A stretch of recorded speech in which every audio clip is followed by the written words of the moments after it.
Hey, yo, Pro Wrestling Podcast listeners, welcome to the show where we don't sing it, we bring it. Help us out and click subscribe to show your support. Guys, ladies, are you sick and tired of dropping 60 to $100 for the latest and greatest wrestling video game? Stop immediately. Go to Wrestler Unstoppable, available exclusively through Facebook. Create a wrestler, sign contracts, get into storylines, headline pay-per-views, even build your own corporation, all included in Wrestler Unstoppable, available now to all Facebook users totally free. If you want to become a member of the Pro Wrestling Podcast family, you want your name in the shout-outs like my buddy John down in Texas, got to be having better weather than I'm having up here in the Northeast, then go to our Patreon page at patreon.com/Pro Wrestling Podcast. Sign up today. Don't forget loyalty rewards. A $15 a month contributor gets to co-host a live show with me. $7.50 a month contributors, you get entered into a drawing to also co-host an episode with myself. Hello, everybody. Welcome to this episode of the Pro Wrestling Podcast. If you've got questions, comments, concerns, anything you'd like for us to talk about in a future episode, stop by the Pro Wrestling Sound Off line at 267-642-1160. Give us your questions, comments, whatever it is that you want us to get to. We will try to address those in a future episode. Don't forget to head over to the homepage of the Pro Wrestling Podcast by going to prowrestling.com, where we have everything about our show and all our endorsements, our sponsors, and whatnot. Give yourself a second to take a look and check that out. We'd love to hear from you. If you are a YouTube user, make sure you click the bell, enable notifications so you're notified every time we put up a new episode. So, want to get started with the news today. We got quite a few topics to talk about. I'm going to start. What I do is I will take the sadder conversations and put them at the end of the show. I'm going to get this one out of the way early. Back in the 80s, there was a guy who wrestled at WrestleMania, I believe WrestleMania 2, Corporal Kroschner. He was a former military gentleman. I believe he was in the U.S. paratroopers in the Army and whatnot. And he ended up having a friendship with Hulk Hogan, who was like his path to getting into the wrestling business. He portrayed this like uber American character. And I think, honestly, to this day, I think the reason that WWE put together the character was because Sergeant Slaughter had left for the AWA, and they needed a real patriotic character to fill that role. And Hulk Hogan would tour on one side of the country, and Corporal Kroschner would be on the card wherever Hulk Hogan was not. That way we always had like a patriotic American character on every show to appeal to the mid-'80s crowd. Well, at 64 years old today, the gentleman's name is Mike Penzel. He was the former Corporal Kroschner. He passed away at the age of 64. Our condolences go out to his family and friends. What a lot of people, I think, don't realize, because today I was talking to some of my friends in the wrestling, my wrestling fandom, and several people were like, why are people making a big deal about this guy? He never really did anything in WWE. He had one WrestleMania match. At WrestleMania 2, he wrestled a flag match against Nikolai Volkov, which he won. And he became like basically a glorified jobber the rest of his WWE career. But that was not the end of his wrestling experience. He ended up working for Stampede Wrestling, New Japan, UWF. He went to other places. But honestly, I feel like his biggest contribution came over in Japan as the character Leatherface, which was based on the horror movie Texas Chainsaw Massacre and whatnot. There was several characters that were portrayed overseas to kind of represent those characters, and I thought he did an excellent job of doing just that. And I think sometimes people think that WWE was the only thing around until recently, and that couldn't be further from the truth. Reality is that these, more outlandish characters that WWE never held on to, they were able to go somewhere else and, pick up a very serviceable income in the professional wrestling world long before our current expanse into the indie wrestling scene, the emergence of places like Impact and AEW and Ring of Honor, New Japan.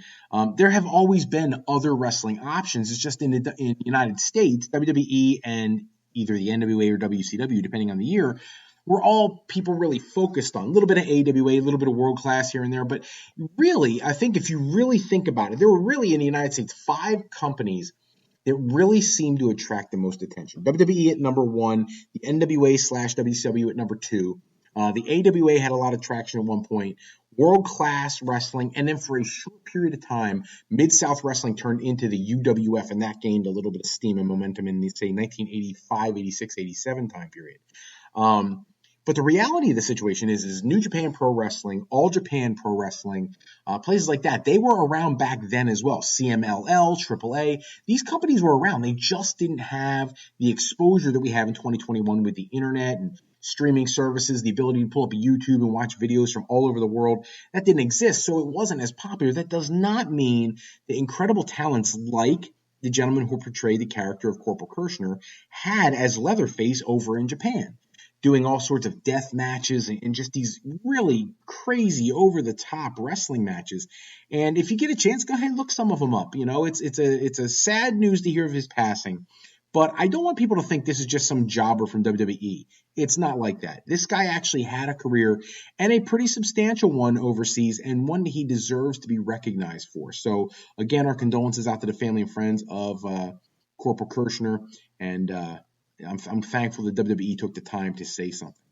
Going to move on to some of the more sort of shocking things to me going on in the wrestling world. Ring of Honor, as everybody knows, is going to shut down until right around WrestleMania season, really. But that does not mean that the Ring of Honor championships, the ones that are held by various individuals, are not going to be defended. It was announced today that Impact Wrestling will be bringing in the Ring of Honor World Champion, Jonathan Gresham, to defend the Ring of Honor World Championship against Chris Sabin at their Hard to Kill event taking place on January 8th. Now, I'll be honest with you, I don't foresee anyone taking the championship from Jonathan Gresham until they reboot the company. And I think if anybody takes it at that point, it'll be based on Ring of Honor's choosing whoever is going to be like the flagship superstar of their brand. I really think Jonathan Gresham could be that guy, but I don't know if they really want to go that route. So we'll have to wait and see about that. But in the meantime, though I don't think Chris Sabin stands a chance at winning the Ring of Honor championship in this match, I do think the two of them could put on an incredible show. Speaking of the UWF that I mentioned earlier, I can't help but think how much the original UWF World Championship and the Ring of Honor World Championship, the belts look so similar, and that was always one of my favorite belts. So, I felt like those two topics of conversation kind of lined up quite a bit. Going to talk something we have to get to, the reunion, so to speak, of the Undisputed Era in AEW. And I have heard people all day complaining about this. You're making fun of Tony Khan. You make fun of WWE all the time. Then what do? You bring in the Undisputed Era, put them back together, and it's like recycling WWE stuff. Here's the problem. First off, if anybody wants to try to convince me that Adam Cole, Bobby Fish, and Kyle O'Reilly are not all incredible talents, I would love to have that debate. They're all insane. They're fantastic in the ring. They're great soldiers to have in any company. The fact that WWE let all three of them go and didn't put more of an emphasis on creative and making them have characters that they would want to stick around for is an indictment on WWE. It has nothing to do with the three of their talent. Now, in regards to the Undisputed Era reuniting, I clearly remember when Hulk Hogan, Hall, and Nash reunified in WWE after being gone and WCW was defeated and WWE won the Monday Night Wars, when they did the whole angle where Ric Flair and Vince McMahon were fighting over control of WWE, and Vince McMahon was going to kill his own creation by injecting lethal poison, the NWO. People loved it. They loved it. And that was a rehash of WCW's plan. And people screamed to the hills about how wonderful this was for those three individuals to appear in WWE together. This is no different to me. I'm not trying to say that the Undisputed Era on the level of the NWO. That's not what I'm talking about. What I'm saying is this was an incredible faction in WWE who is now migrated one at a time over to AEW. Why wouldn't you put them back together? They've got a built-in fan base, people who never wanted to see the Undisputed Era split up in the first place, felt like it was rushed to be split up. Now you've got them back together, and who does not want to see Red Dragon versus the Young Bucks, which they've already teased? With having the way things went down on Dynamite, it is very clear that Red Dragon versus the Young Bucks will take place at some point in the future. Now, the only problem with that is it kind of muddies the opportunity for FTR to get back into that World Championship mix. But who would not want to see a series of matches between Red Dragon and the Young Bucks? I think that is an incredible opportunity. The only problem I have is that, one, I felt like Bobby Fish has never gotten the respect he deserves as a singles wrestler, and he's never going to get a singles run if we keep pushing him into tag teams. Part two, Kyle O'Reilly clearly over the last year has proven he could be a single star, and now he's getting shoved back into a tag team. And Adam Cole is a single star, but he's not pushed to the top of the card because you got people like Jon Moxley, Kenny Omega, Daniel Bryan, CM Punk, Bryan Danielson. I keep saying Daniel Bryan every week. I apologize. That's just habit. All these guys, Adam Page, there's so many people at the top of the card that Adam Cole is almost like he's stuck in a upper mid card status as well. Who does not want to see Kenny Omega versus Adam Cole or Hangman Page versus Adam Cole? But then you still got MJF up there. You got so many people at the top of the card in AEW. I hate what they're doing with the women's TBS championship, but I almost feel like we need another championship for the men because it is so top heavy. And don't get me wrong, I love the TNT thing. I didn't like it at first. I'm okay with it now. I think they should call it a television championship. Then you wouldn't have to have a network name on the belt. But, and by the way, just to clarify, my issue with the TBS Women's Championship thing is you just had the entire tournament on TNT, and then you're going to give a championship to somebody on a new network. The whole tournament should have been held off until you got to TBS. So the whole tournament was a TBS thing, and then crown your champion on TBS. It shouldn't be a TNT start and a TBS finish. That's just stupid to me. But back to the conversation about the Undisputed Era. How can fans, people who claim to be diehard fans, not want to see the Undisputed Era reformed in AEW? Obviously, they can't use the name. That's going to be copywritten by WWE, but I am fairly certain they will come up with some kind of name that plays on words that's going to annoy WWE enough, and I think it's a very good thing. Look, and here's the thing. There was all those reports that came out after Kyle O'Reilly left that WWE expected he would resign, and they expected he was going to be coming back. Now, I think this is actually a good thing for Johnny Gargano, because I don't think WWE wants to lose another one that they thought was going to come back to AEW. So now is when, if I was WWE, I would go out and give a major big dollar contract offer to Gargano. But even if they don't, this is a built-in opportunity. And anybody who thinks this is a bad move or that Tony Khan's doing lazy booking or anything like that is absolutely ridiculous. I do love the fact that Kyle O'Reilly came out and actually put out some tweets, talking about why he went to AEW, thanking Tony Khan for the opportunity and things like that. But he really wants to be able to showcase his talents on a main stage. And let's be honest, people his size, Adam Cole's size, Bobby Fish's size, a lot of the guys in AEW, they don't get the main event breaks in WWE because Vince McMahon is all into the muscle-headed freaks. People like CM Punk, Daniel Bryan, AJ Styles to a big degree, they don't usually get all the breaks. Now, in recent memory, those three have, but beyond those three, really not so much. Brock Lesnar running around with a championship for over a year, and Roman Reigns is a huge muscle, jacked up guy. Those are the guys who carry the WWE championships. And what we need an opportunity to see some of these smaller guys who can work in the ring and really put on a show. We need to see what they can do at the top of the card. And I feel like that's what AEW is trying to do, something WWE has been reluctant to do. And let's be honest, look, Kenny Omega did a fantastic job as world champion, and he's nowhere near a Roman Reigns size. I'd love to see them wrestle at some point, by the way, just like I'd love to see Seth Rollins in the ring with Kenny Omega at some point. But, those aside, I think somebody like Kyle O'Reilly, Adam Cole, they are much better suited to AEW's approach to wrestlers, and I think that's part of why they're going to be so successful there.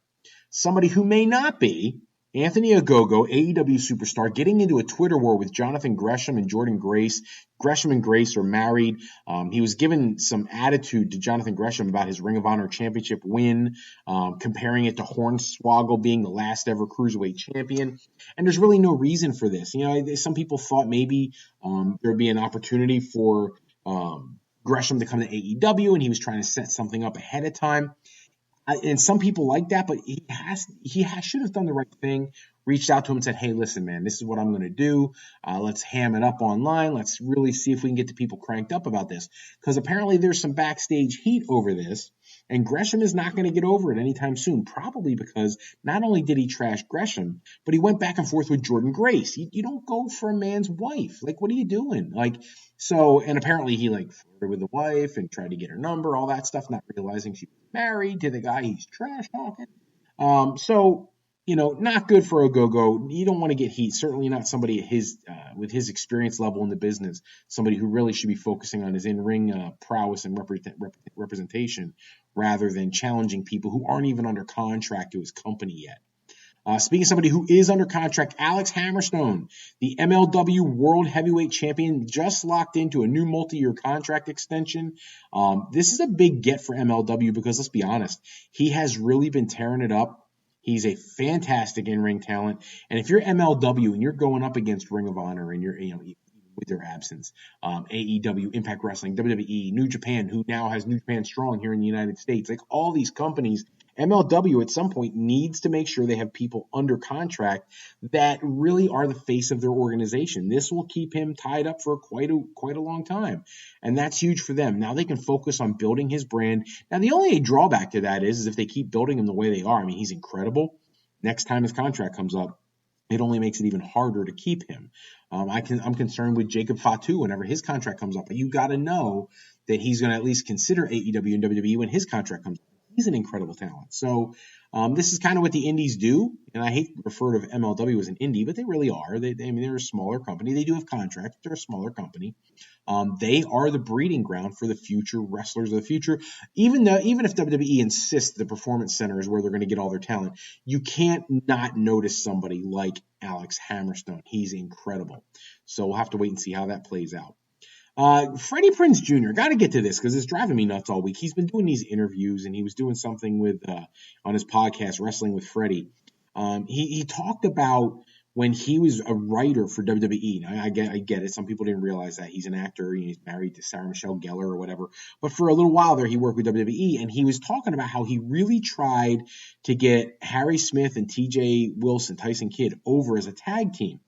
And same thing with the Usos. And he talked about a conversation he had with Vince McMahon and how he was trying to build the tag team division. And Vince, the quote that he gave was, "Freddie, I got to pay 4 guys for one effing match."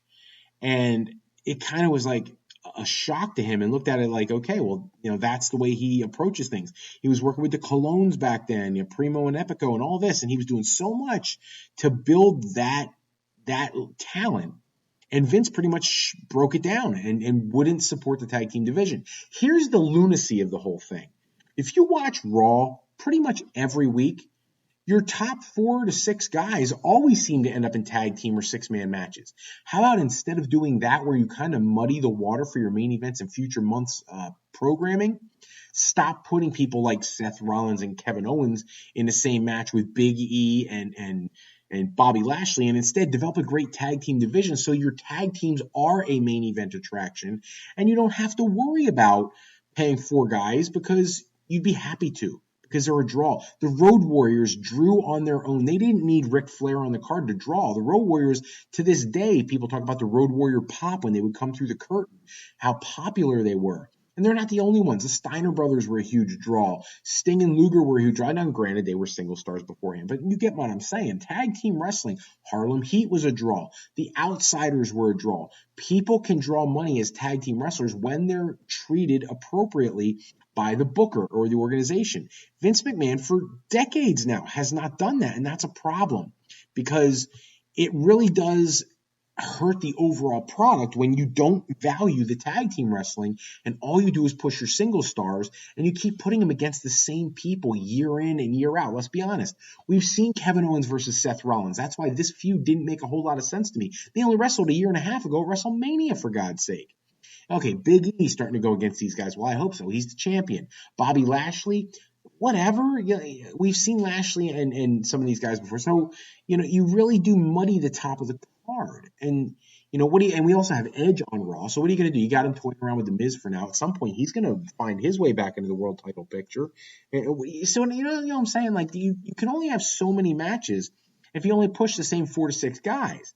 Whereas if you have a tag team division, say 5, 6, 7, 8 tag teams that at any point in time could rise up and become tag team champions, to be a legitimate draw, and you let them go out there and really perform, you could take pressure off of the guys who are at the top of the card so they don't have to worry about being in multiple segments, and they start out with a singles match and two people interfere. Now it's a tag team match. Like, you don't have to do all that, because that's like the same booking we see all the time. Every Raw is going to have one of those where some guy is going to fight some other guy. There's going to be some argument. It's going to turn into a tag team match for later in the show, or sometimes right away.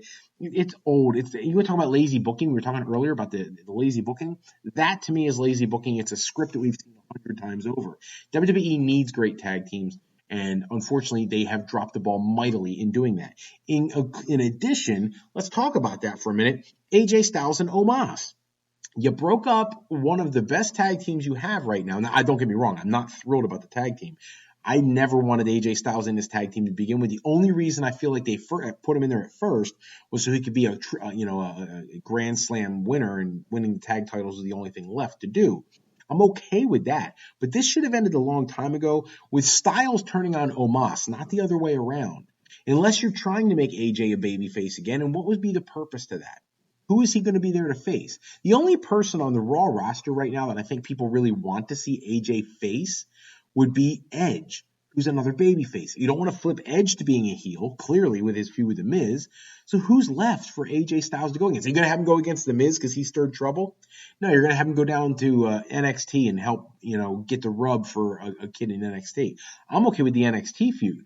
But on the main roster, AJ Styles is one of the best wrestlers in the world. He should have been a main event star his entire WWE career, playing second fiddle in a tag team where he's become like the fall guy. I have a problem with. Now, I get it. Vince, again, we go back to Vince. He loves these big, huge guys, and Omos, let's be honest, is the biggest guy on the roster. But he's still green as a gourd. The guy still doesn't have what it would take to be the main event attraction. Andre the Giant, he got it. He knew how to work. He could do multiple angles. He could do things on the mat, grappling, tying people into the ropes, big moves, squash moves, power moves, everything. Heck, if you go back into the day when Andre was young like Omos is, he would do flying body splashes, all kinds of stuff that we don't see Omos doing. So I feel like Vince looks at Omos kind of like an Andre the Giant kind of wrestler, and I don't see that yet. Maybe at some point, I hope so, because I would love to see him do very well. But it's not there yet. Breaking up the tag team, I'm okay with. But the way they're making AJ Styles look like a punk and get jobbed out, I'm not okay with. I think that's a horrible way to book the situation. And hopefully they find something better. And in the meantime, they've just lost one of their best tag teams and one of their biggest attractions on the show, because fans, no matter whether he's at the top, middle, or bottom of the card, they love seeing AJ Styles. Not just because he had this giant guy next to him. Speaking of giant men, Braun Strowman in the news saying he was the first and biggest star from the Performance Center, which got him a lot of heat with some fans online. People were replying and, listing a litany of other guys who've come through. Seth Rollins and, all these different guys. Roman Reigns, John Moxley. I get it. I don't think they get what he's saying. Most of the stars that people would talk about going through NXT were major stars somewhere else first. For example, Seth Rollins, Ring of Honor. Kevin Owens was Kevin Steen in Ring of Honor. Daniel Bryan, Bryan Danielson was in Ring of Honor. CM Punk was in Ring of Honor. All these guys were in Ring of Honor. The only guy, the first guy I should say, who was a absolute nobody, no wrestling experience to make it to being a main event star at WrestleMania kind of level is Braun Strowman. I actually agree with him. Roman Reigns, he's the Samoan dynasty family, so you can't count him. Some people have argued, he didn't have a big wrestling background. His whole family is a wrestling background, so I don't count Roman Reigns. Moxley, all over the world beforehand. Everybody you can name, all the Undisputed Era guys, Drew McIntyre, all of them. Andrade, they've all been all over the world. What he's talking about is the first and biggest star to be completely cultivated at the Performance Center. And there really hasn't been anybody like him. And that's because he was really the first person to benefit from WWE looking at athletic guys and other endeavors and bringing them into the business. And I think that's what he was going for in his tweet. And so many people gave a backlash because of the comparisons to all these other NXT talents that I don't think he was actually referencing. So a little frustrating to see him get so much heat over something I think was actually quite accurate. Speaking of NXT stars, Ring of Honor tie-ins, Kevin Owens, I just mentioned he was Kevin Steen in Ring of Honor, and he was talking about Ring of Honor Final Battle. He was paying attention to the show. He had a long history with Ring of Honor, but people made note of the fact that no WWE wrestlers appeared in the video package at Ring of Honor Final Battle. Kevin Owens made it clear it wasn't that they didn't want to do it, it's that nobody reached out to WWE. He actually thinks they would have been able to. They've done other things for other promotions before. Impact Wrestling had commentary from different people for different purposes in the past. He thinks they would have been open to that, because the business is going out of business, or whatever you want to call Ring of Honor's hiatus. So I think he feels they would have been allowed to do it, but they just simply didn't ask. And people were all in an uproar over the fact that Ring of Honor didn't, or that WWE didn't allow their people to do this. Not the case. They weren't asked. You got to at least make the overture before you complain about it. And it sounds like that was not the case. So WWE, hands are clean on this one. Got to talk about this. Speaking of families in the business, and especially the Samoan family, Umaga. Rikishi's in the news this week talking about how Umaga, former WWE superstar, should be in the WWE Hall of Fame and is long overdue. I don't mean any disrespect to Rikishi. I think Rikishi's a fantastic wrestler. For those who don't know a lot about Rikishi prior to becoming Rikishi, Samoan SWAT team, an incredible tag team that terrorized multiple areas and territories, ended up in WWE, became the Head Shrinkers, tag team champions, things like that. Then Rikishi went through all these different character changes. The Sultan and just these different things they tried out to try to find a character to work for him. When he became Rikishi's when his career really took off. Main event program with Stone Cold Steve Austin, angles with Too Cool, the tag team, Intercontinental Champion, things like that. So I was okay with Rikishi going to the Hall of Fame. Umaga, I am not in any way trying to be disrespectful, and I don't speak ill of the dead. But let's talk about his career. As a tag team wrestler, he was Jamal and Rosie. They were tag team in WWE. 3-minute warning. Eric Bischoff brought them out when he became the head of Raw. And that was interesting for a little while. Didn't stay for a very long time. They didn't really do anything championship-wise as a tag team. I think one of their biggest angles was when they were trying to do the whole thing with Chuck and Billy getting married as two men. And then, Eric Bischoff was dressed up like the minister, and 3-minute warning just absolutely destroyed them. I thought that was a great angle. But again, it's not a Hall of Fame worthy. Then he leaves. They split up the tag team, and he goes off and becomes Umaga. Now, Umaga was incredible. He had a undefeated streak for a year or so. He finally lost to John Cena, won the Intercontinental Championship. He lost it to Santino Marella when he debuted with the company. And he was in a big thing where he was Mr. McMahon's representative against Donald Trump and Bobby Lashley at WrestleMania, where Vince McMahon got his head shaved. Now, here's the thing. I get it. He had a WrestleMania match. Donald Trump and Vince McMahon were involved. What qualifies someone for the Hall of Fame? An Intercontinental Championship run as your only real substantial championship opportunity really, to me, isn't enough. If we're doing that, we need to just go down the list of all the Intercontinental Champions that ever held the belt and put them all in. Are we really going to put in Val Venus? Are we going to put in some of those guys that probably never should have had the belt to begin with? Are we going to put in people who only have a tag team but never won a tag team championship? I mean, there's a lot of those that we could be putting in there. And if we talk about multiple championships, I mean, Hardcore Holly held several championships. We're not like beating the door down for him to get in the Hall of Fame. I'm not saying that that Umaga should never be in the Hall of Fame. I just am having a tough time with people trying to justify certain people going in. Anybody who listens to this show over a long period of time knows I have issues with several people who are already in the Hall of Fame.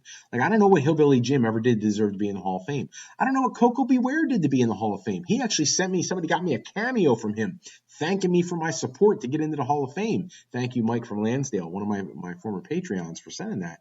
Because it was so funny. He always thought it was so goofy that I had such an issue with him being in the Hall of Fame. I do. I think there should be some kind of criteria to get in. And what's complicated about it in the wrestling world is that the wrestling business is predetermined. Vince promotes who he wants, but that doesn't tell you who the good guys to work with are behind the scenes. Well, we're not supposed to know. So as a public, a fan base, we got to go by what we can see. And what we can see is who won what, who was influential in what way. Umaga, there's kids nowadays who would never know his name. I promise you there are children all over the country who are 5, 6, 7, 8, 9, 10 who still hear the name Hulk Hogan and know who he is. Ric Flair and know who they is. Bret the Hitman Hart and know who he is. Shawn Michaels, Triple H, The Undertaker. They know who those guys are. That's why they're Hall of Famers or Hall of Fame level talents. Umaga, I don't know. I'm a school teacher during the day. I don't think any of my students know who Umaga is. And it's not a knock on Umaga. I actually think he was so underrated as a performer. I hated that he left WWE when he did. There was some issues there with some substance issues. It's really a shame because I think he could have done so well if pushed properly. He's kind of like, the Ryback situation. It could have been so much bigger if it was just handled a little differently. But in the end, Rikishi thinks he should be in the Hall of Fame. For me, not so much, at least not now. There's a whole lot of people who deserve to be in there a lot sooner than Umaga, and with no disrespect to Umaga. Speaking of a Hall of Famer, Stone Cold Steve Austin, there's conversation about him being at WrestleMania 38. They really want him to be a part of 38, more than just a simple appearance. They want him to do something more substantial, apparently. So we'll have to wait and see how that plays out. But there's no word yet if he's interested in appearing or what creative might come up with. But from what they're reporting, it should be a substantial role. That's according to WrestleVotes. So hopefully we get to see the Rattlesnake do something of substance. I don't suspect a match. They'd have to pay a whole lot of money to get him to do a match, and I just don't see that happening. Though if I was Vince McMahon, think about the pay-per-view buys if you did. Stone Cold Steve Austin versus Brock Lesnar or something like that. I'd pay both talents as much money as it took to make that match happen just to say you did. But Vince never does that. He's all worried about the bottom line and saving cost cutting for his stockholders and everything else. So why would he do what we actually want him to do? Last topic of the night, I got to talk about this because people have been asking me about it, and I haven't really said anything on the show. Tony Khan talking about WWE's reported interest in MJF and the whole conversation about MJF going to WWE at some point. He's a free agent 2024. Here's the deal. AEW has to push MJF as their number one star. They just do. I expect him to win the World Championship at some point in time this year. I really, really do. If we're really lucky, what we may see happen is Daniel Bryan take the World Championship, Daniel Bryan eventually lose the World Championship to CM Punk, and Punk lose it to MJF. I think Punk will beat MJF in their first encounter. I think MJF should take the World Championship from him in their next encounter.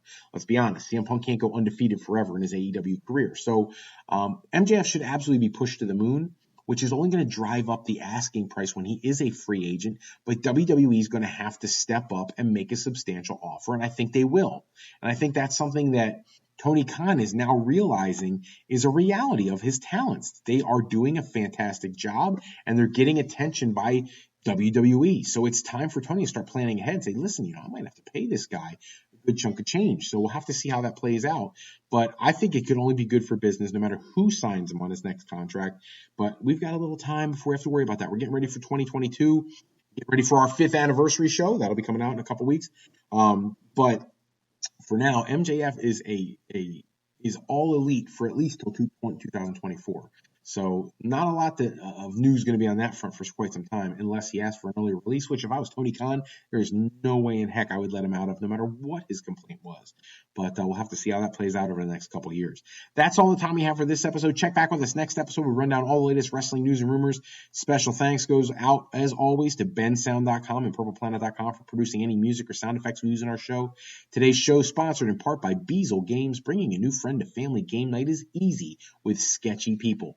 Showcase your artistic side in this game from Beazle Games by going to frowrestling.com and clicking the icon in the middle of the screen to pick up your copy just in time for the holidays. If you're looking for your next career move and you're considering college, university life, or you just need some formal training for your next career decision, go to our sister website at frolifeplanning.com for all your higher education needs, as Fro Life Educational Planning is for today, for tomorrow, for life with Fro Life. I'm Fred Frodick, better known as Dr. Fro. I want to thank you so much for taking a few moments with us today. And until next time, take care, everybody. Have an incredible holiday season. No matter what you celebrate, happy holidays from the Pro Wrestling Podcast. Take care. Have a great night.